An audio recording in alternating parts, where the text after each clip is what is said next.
Welcome back to our Land Bulletin series. I'm Haley Murr, and I'm the Director of Strategic Partnerships and Development here at Murr Ranch Group. For those of you who are first joining, Murr Ranch Group is a full-service ranch real estate brokerage and consulting company focusing on legacy ranches and sporting and conservation properties around the West. When deciding to purchase a ranch, there are a few different types of public lands you need to know about. Here on the Land Bulletin, we have discussed all of these lands from BLM to national forest to designated wilderness areas. But today we'll focus on one piece of land called state land. How is this type of land owned and managed? What are the benefits of having a state land lease? Where does the money generated from these leases go? And how is the state trust land different from other public lands? Helping me out today is the Colorado State and Land Board's Communications and Outreach Director, Kristin Kemp. Welcome, Kristin. Hi, hello, Haley, and thank you for including me today. We are so grateful for the partnership we've had at the Land Board with Murr Ranch Group all these years, and thank you for your important work, particularly with the conservation of large landscapes and production agriculture in the West. Yeah, of course. I mean, State Land Board, we did a really big transaction with you guys this year up in Routt County. We're excited for a lot of other transactions with you all, but you guys are doing incredible work, and I'm excited for this conversation so people can get an understanding of what state trust land is, what State Land Board does for the state of Colorado and the public schools across the state. So before we kind of go into the State Land Board, would love to kind of go over the basics of public lands. So how is the West different? And people might not know this, but how is the West different when it comes to public lands versus the rest of the country? I think generally speaking, there's just far more federally owned public land in the West than, say, the New England area, the northeastern region of our country. And here in Colorado, roughly a third of our state, which spans 66 million acres, fun fact if you didn't know that, but approximately 1/3 of that 66 million acres is federal land. And so generally that means it's publicly accessible. Think of like BLM land, forested land, as you just mentioned. Mm-hmm. And then the remaining roughly 2/3 is generally privately owned, with the exception of state or locally owned land. And so that's where the State Land Board comes into play. The State Land Board is a state entity that oversees trust land. And so I would be glad to delve more into that as you do me. Awesome. And, people might not know, but there's a lot of benefits to public lands from, a public kind of space, the people across the state who are maybe benefiting, and then the benefits to ranchers and landowners too. And I'll kind of just chat about that a little bit. There's revenue generated from these public land agencies that go towards like the management of these lands. We talked a little bit about the revenue generated from state lands and how that's a little bit different. And then ranchers typically have leases on these public lands. So ranchers, they benefit because maybe you have this big operation, whether that be grazing or recreational, and you can use these public lands if you have a lease with them in order to have these larger operations and to, create this lifestyle that maybe you wouldn't be able to do with just your deeded land, which is really cool. And a lot of other places of the country don't really benefit from that. But I do want to kind of dive into why, the State Land Board is different. And one of those things, and I think this is a huge misconception, is State Land Board land is not available for public use. And I think that's a big kind of segue into what this, public land with the state is, and we'll kind of go into that. But I think that's a big misconception that a lot of people don't have. Yes, thank you, Haley. Exactly right. So trust land in Colorado is state-owned land, but it's not publicly accessible unless it's leased for recreation and public use. And the reason why it's not publicly accessible the way other public land owned by the feds might be, is because our land is held in a trust for a specific use, and that use is to help fund public education. And so here in Colorado, we have 2.8 million acres of working trust land that our agency oversees. We lease out the land for assorted uses, primarily agriculture. 96% of our land is leased for ag. And the rent that folks who lease from us pays flows to public schools. And so because our land is leased for these particular uses for the particular reason of helping fund schools, it's not publicly accessible the way other public lands are. And I also think it's noteworthy that not all government-owned land is publicly accessible. When we think about publicly owned land, we tend to think about the BLM or state parks, things like that. But actually, there's plenty of other government-owned land that is also not publicly accessible. Think of land under government buildings or particularly under penitentiaries, prisons. So yeah, generally speaking, federal land is publicly accessible. Trust land in Colorado, not publicly accessible unless it's leased for recreation. Thank you. That was you took the words right out of my mouth. So thank you for making that very clear. So I guess we'll dive into, and you've kind of started talking about it a little bit, but what does the Colorado State Land Board do? We've talked about trust land, but what does the entity, the Colorado State Land Board, do on a day-to-day operation? Yeah, thanks for asking. So the State Land Board is a state agency. We roll up to the Department of Natural Resources. And we pride ourselves on being quite an atypical state agency. We oversee all of this working trust land, and we lease it out to collect rent that then flows to public schools. And we have existed since statehood in order to raise money for public schools. And I would love to get more into the details of our history and our leasing operations as you would like. Okay, perfect. I guess first, how many acres does the state trust land cover across the state? Great question. So we own 2.8 million acres of surface land. That's roughly 4% of our state. Again, the state spans 66 million acres. We also own 4 million acres of mineral estate, the subsurface. And so it's an easy math question. 4 million acres of mineral estate, 2.8 million acres of surface. That difference there is called severed estate. Okay, awesome. And do both of those generate the same amount of revenue, those types of lands? No. Okay. So I'm jumping around a little bit. I'd be glad to describe how we lease these assets and the revenues we earn from those leasing. So on the surface, like I mentioned, we own 2.8 million acres of land. That spans about 6,000 parcels. If you were to look at a map of our ownership of the state, it almost looks like a map with measles. So instead of one gigantic contiguous 2.8 million acre property, instead our properties are dispersed all across the state. And we lease them for lots of different uses. About 96% of our surface land is leased for agriculture. Right. Within agriculture, it's mostly grazing, mostly cattle grazing. We also have irrigated and dry crop farming leases as well. Okay. And then for other surface uses, there's lots. There's private recreation, public recreation through a special lease with Colorado Parks and Wildlife.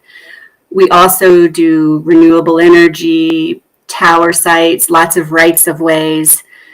And then on the subsurface side, we do a lot of mineral estate leasing with oil and gas operators, mining operators. We're just getting into geologic carbon sequestration storage too. Wow. And so, yes. And so we operate in a whole lot of different industries. And you can basically think of the land board as a giant leasing entity. We own all of these assets, but we don't operate them ourselves. We lease them out to operators, and they're really the boots on the ground. Amazing. And how much revenue is generated from all of these leases that the state land board has? Yeah, great question again. So actually, I am proud to say this past year, the fiscal year 23, we just closed the books on those June 30th of 2023, set a new record in our 147 years of history. Wow. We set our top revenue earning record. We earned $301 million last year alone. Ooh. Yes. And so we're really proud of that work because that's money that flows to public education in our state. But I can anticipate that your next question is, where specifically is that money coming from? I had mentioned all these different lines of business or leasing opportunities. 80% of our revenue comes from our extraction leases, like basically oil and gas and mining. And of our surface uses, while 96% of our land is leased for ag, it reflects a smaller amount of the revenue collected. In fiscal year 23, we earned $14.5 million from our agriculture leases. Okay. And is that something you guys are, it seems like from, even the things that we have worked with you guys on, that this is going to increase over time, some of these kind of agricultural generations? Yeah. So this is an important and big topic for the state. As our state moves toward a more carbon neutral economy, we are preparing as an entity that does business to earn money for school kids for what that future will look like, given that currently 80% of our revenue is coming from extraction sources. So there are a few important ways that we can address that. Bigger picture, and it's probably more details than you care to hear, but I will mention the state land board oversees a trust that benefits public schools. Our name is a little bit of a misnomer. So we're the state land board, and yet land is actually one of 4 assets we hold in trust. So our whole trust is valued at about $4.4 billion for the benefit of public schools. Land comprises about 2/3 of that trust valuation. The second piece is mineral estate, the subsurface.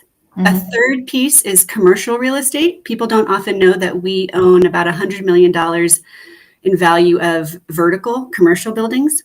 Wow. And then the fourth piece is our endowment, which is currently at $1.4 billion with a B.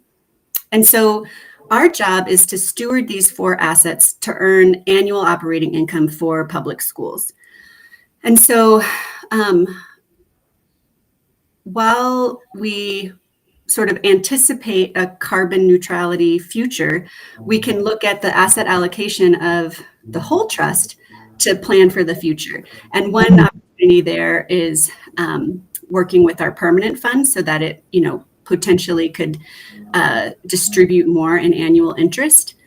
And then you had asked, how might we move the needle, so to speak, on surface land revenues? I will say that it would be very hard to move the needle on agriculture grazing rent revenue, particularly because we want to be good landlords, essentially, and it's market competitive. And I don't see a scenario where we would never just like double the rent. And even if we did, which we won't, it wouldn't offset the revenue we earn from oil and gas. So there are other opportunities, maybe more recreation leases, other surface use types, and again, other nascent emerging industries like geologic carbon storage on the mineral side, and then the management of our endowment. So for that one section, the surface section, How does the Colorado State Land Board promote stewardship within its lands for those lessees? Yeah, thank you for that really important question. So in Colorado, our working trust land is governed by the Constitution. We exist as a creature of statehood.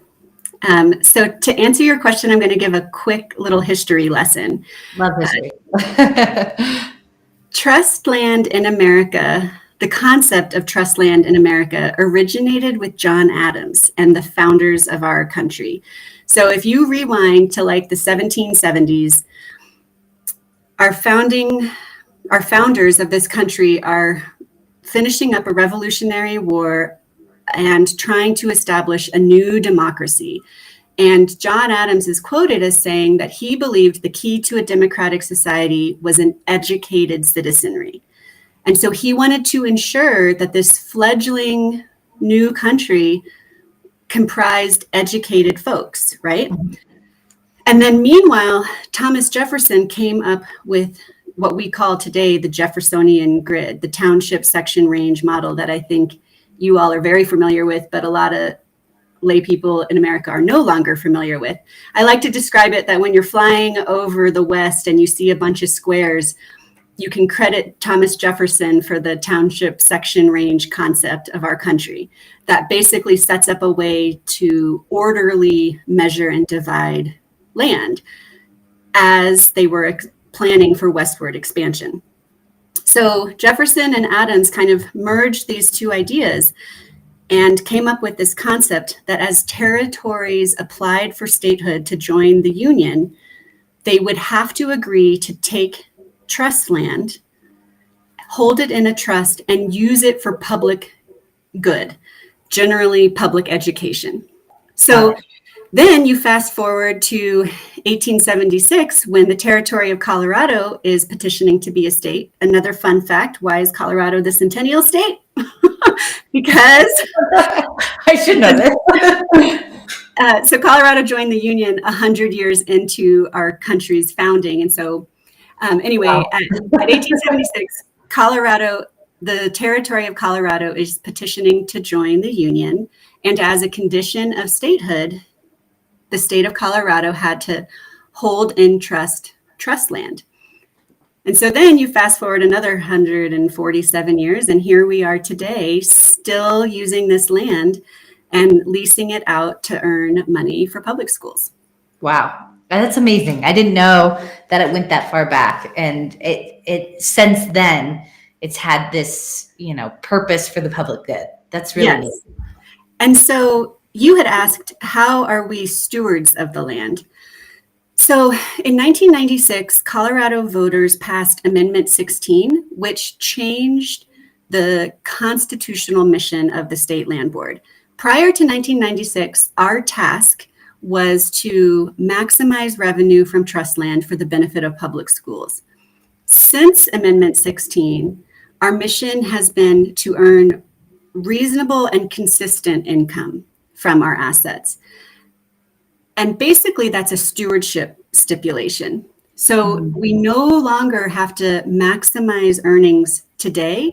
Instead, we can take a long-term approach so that future generations of public schools can benefit from future trust lands. And that means that we get to make decisions rooted in intergenerational benefit instead of only today's benefit.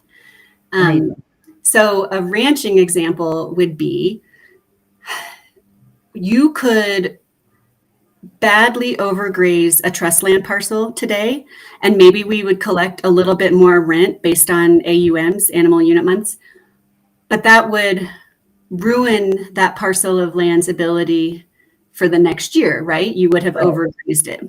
And so instead, we make longer term decisions rooted in this reasonable and consistent mission. Got it. And this is kind of to add on to that. Are there people within the State Land Board that are creating these management plans and, stipulating what these ranchers can and cannot do to be stewards of these lands to avoid situations like that? Yes. So Ultimately, we're a landowner and our customers are renting the land from us. And so that's a contractual relationship. Generally, our agriculture leases are 10-year terms, and for a specific use. So you can have a grazing lease with us, and that allows you to operate your grazing business.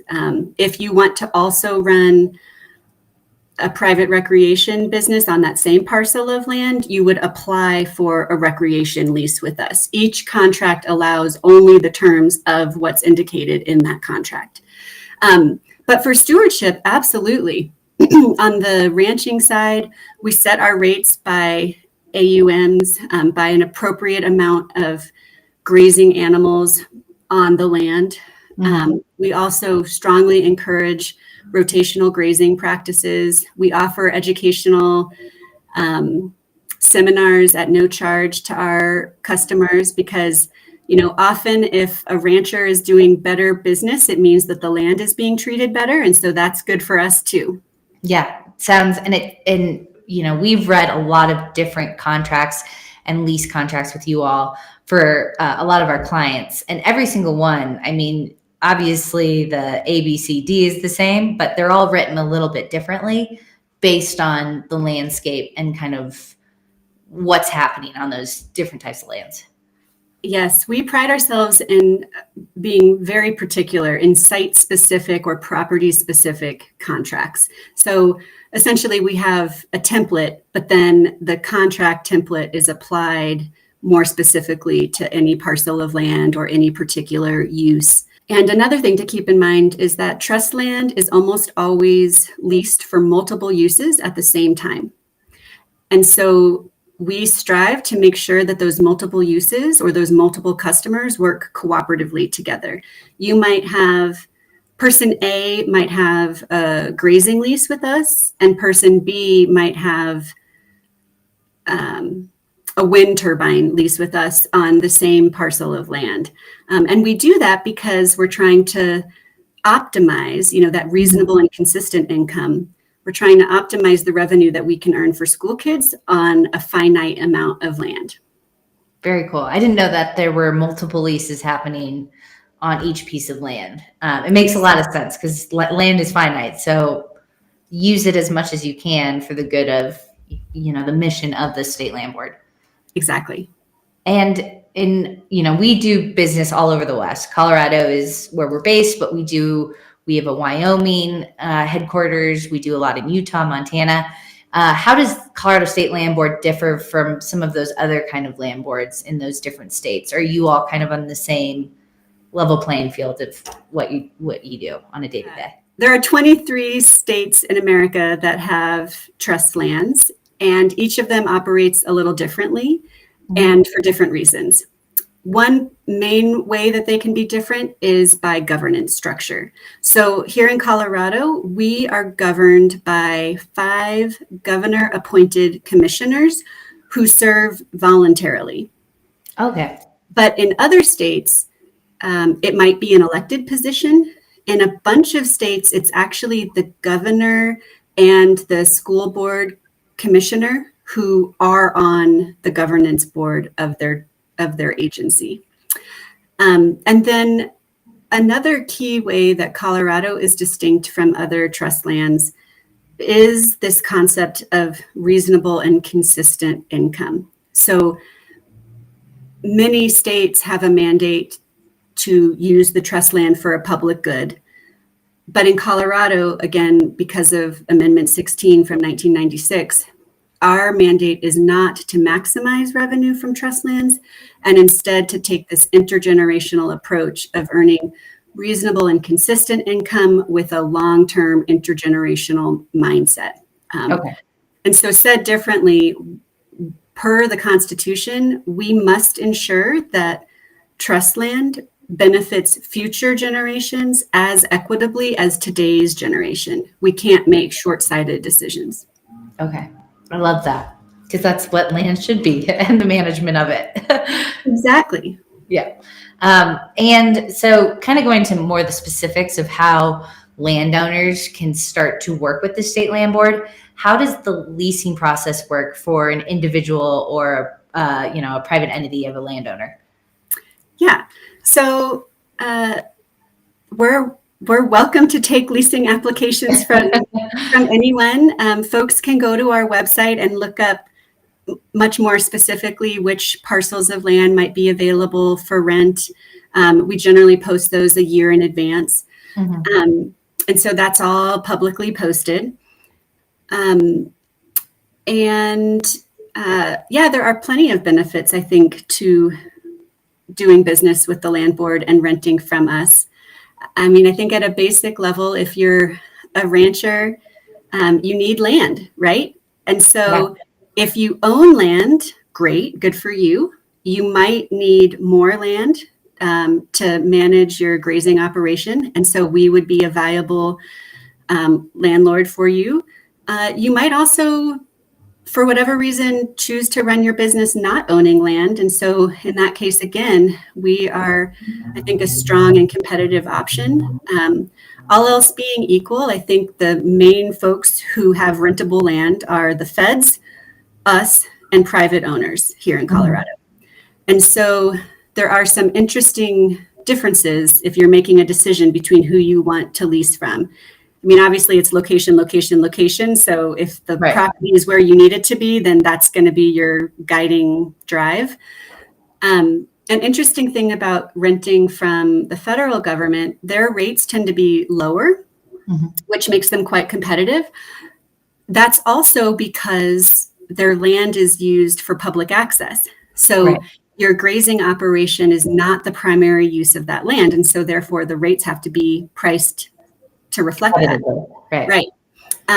You can also rent from private landowners. And if you enter into an agreement with them, that's great. I would caution folks to make sure that it's a good, solid contract. Sometimes as a handshake and with very good intentions, sometimes the intentions aren't followed through. And so the benefit of renting from the state land board is we offer really steady contracts, 10-year terms, which are longer than what most private rates will be, competitive rates.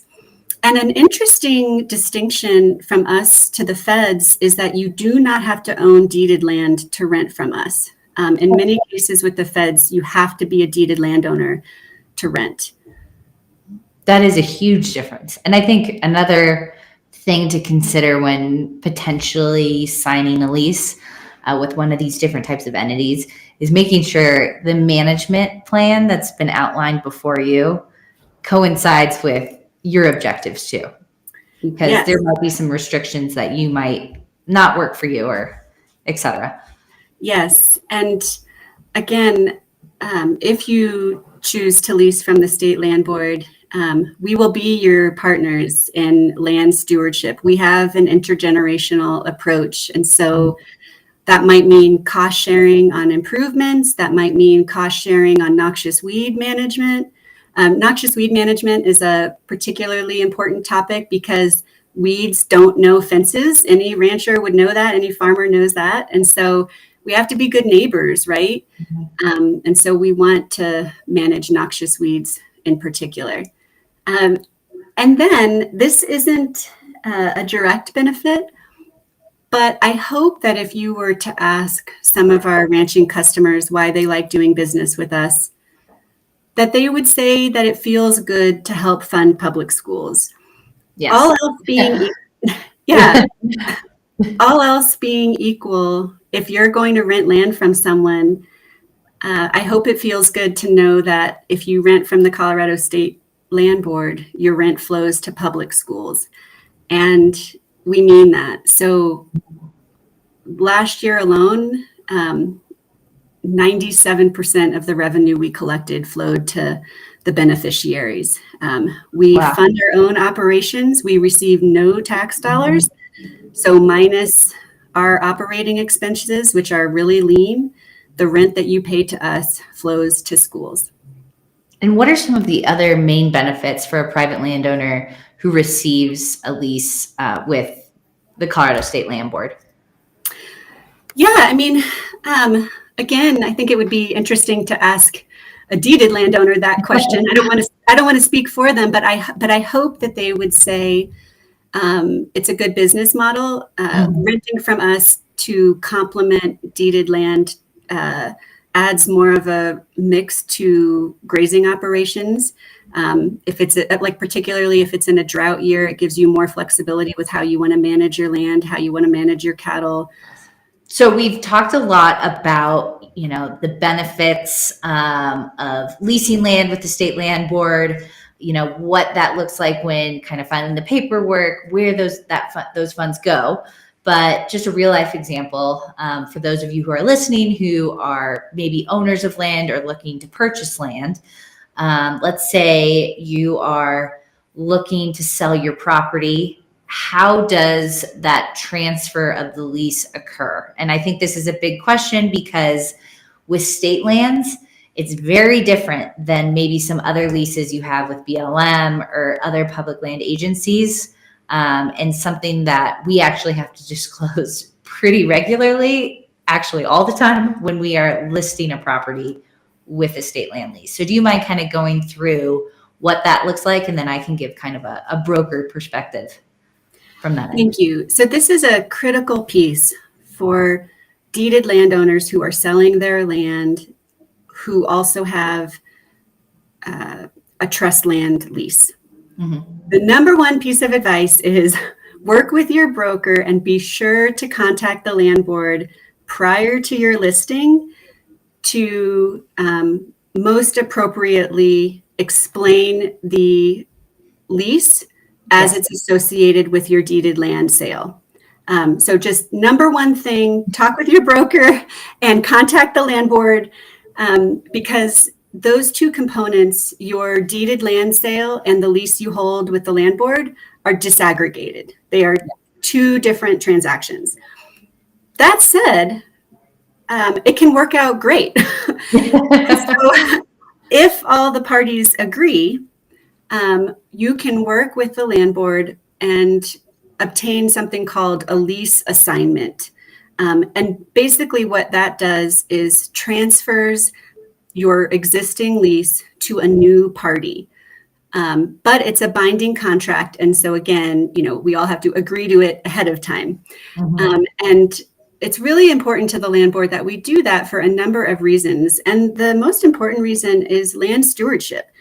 Like I mentioned, our ag operators are the boots on the ground. They are our partners in stewarding the land, and we're choosy. And so we evaluate every operator to make sure that they're a partner who will follow the same stewardship practices that is outlined in our work and by the Constitution. And so it's a multi-step but fairly easy process to obtain an assignment as long as you follow the steps and start at the beginning. Like any good due diligence, like you got to start from the beginning, because if you get too further along in the contract, you just don't want this to be a reason things fall through. Exactly. And I will say that we've seen that in the past, and so we don't want to see that anymore. Yeah. And then basically the lease that you hold as the current leaseholder is assigned to the new party. And then they carry out the remainder of the lease term. So let's say you're 4 years into a 10-year term, the assignee has 6 years left on that lease.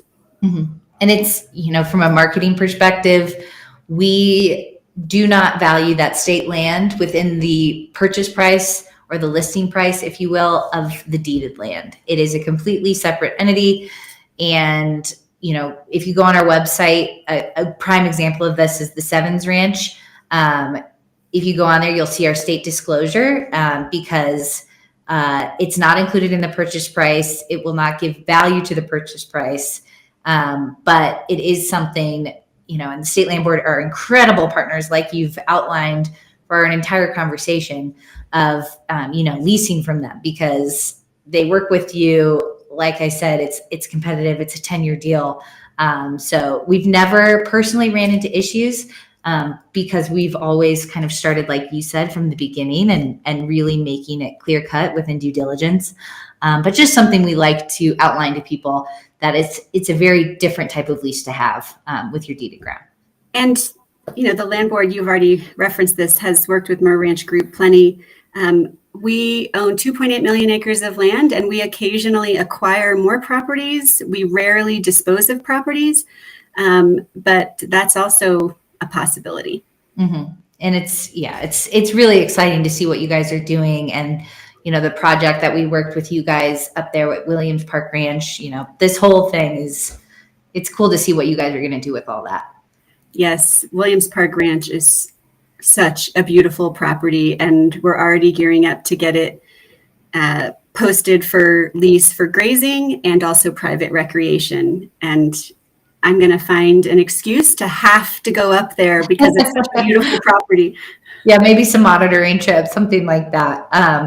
And beyond some of kind of these amazing transactions and potential new leases that are going to be coming available to the public in 2024, what are some of kind of the projects you guys are working on from the public school space? Where is all these funds going? What are you most excited about when it comes to the public schools that you guys are working with? Thank you. Yeah, so we are just super proud that the rent we collect, the rent that ag operators pay to us, flows to public schools in a big way. In the last 5 years alone, we've earned $1 billion with a B, $1 billion for public schools. And in particular, we are the primary funding source of a really neat program at the Department of Ed called Building Excellent Schools Today. They have a good acronym, BEST, Building Nice. Excellent Schools Today. BEST is the capital construction arm of the Department of Education. So they award competitive grants to schools who need new physical infrastructure.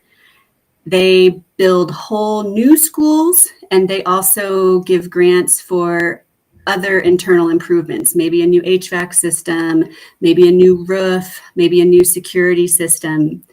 And the land board is the primary funding source of BEST. So to date, it's 2023, and the BEST program has existed since 2008. Okay. More than 525 schools across Colorado have gotten a BEST grant. Every school district in rural Colorado has received a grant. And I just have to tell you, it feels so amazing to visit these schools and see what an impact they have in the communities, not just for the students who are enrolled there and not just for the teachers who are teaching there, but the whole community. These schools are a community space where public events happen. And I've had the opportunity to tour many of these schools, and just almost to a school, folks are so glad and proud of these new big buildings that help their students. That's amazing. And it really is special. And you've said it this before, but on top of all of kind of the specifics, the 10-year, the competitive rate, all these things, it really is, one of these agencies where you really know where your money's going. It's very clear, and it's impacting local communities that make kind of the culture of the West what it is. So it's really neat how it all kind of connects. It really is a wonderful model. And again, it's a model that we're using here in 2023 that the founders of our country created, and conceptualized. And I mean, literally just yesterday, our staff was at the Fowler, Colorado grand opening of their new building. So they have a new junior high school building. They got a $32 million grant to do the capital construction. And Wow. Now their students and their teachers and their community have a brand new building.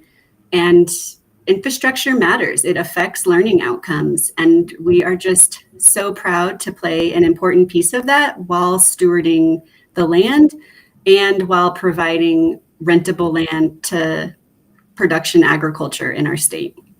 That's awesome. Well, this really amps me up, and I just want to support the state land board even more than we have in the past. And I get why you work there, and we didn't really get into your background, but you've been there for a very long time, and it shows, not just with your knowledge, but with your passion for what you guys are doing. So we're excited to continue to work with you all and on some new projects. And, you know, I think it's very special that you came on today to really educate our listeners on what you guys are doing, because I think it is important to know the differences and how it's impacting Colorado. So thank you so much, Kristin, for coming on the show today.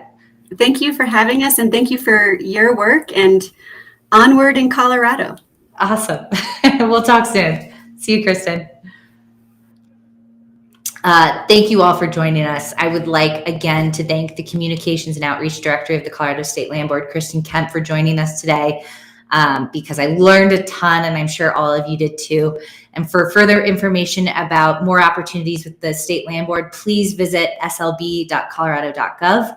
And to learn more about the ranch real estate market, please be sure to subscribe to our newsletter on our website at www.merranchgroup.com, or give us a call at 303-623-4545. Thanks so much. See you next time.